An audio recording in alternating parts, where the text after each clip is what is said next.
More intense testimony today in the trial of the man accused of killing his 5-year-old stepdaughter.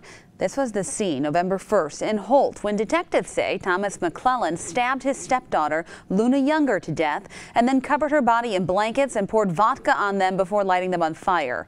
As Christopher Lane reports, not everyone agrees with the arson investigator's testimony.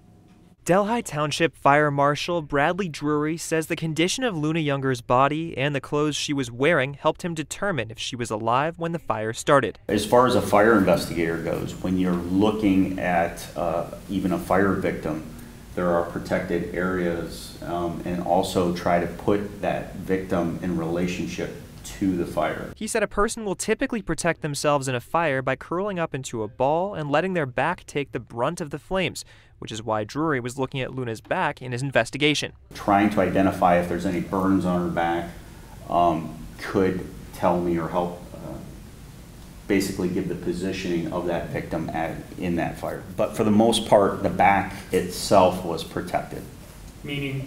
Meaning that that was not exposed to fire and more than likely was probably against the surface that is not burning. Meaning she was on her back at the time. Drury said the fire wasn't particularly big and that's why there wasn't a ton of structural damage to the apartment. He found an empty vodka bottle right next to where the fire started, along with blankets and a pocket knife.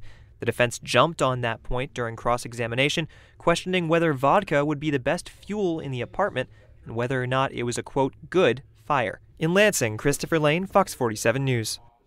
It wasn't clear what McClellan's attorney was trying to do with that line of questioning. He acknowledged the fire was probably started by a person, but was more focused on whether it was a strong fire or not.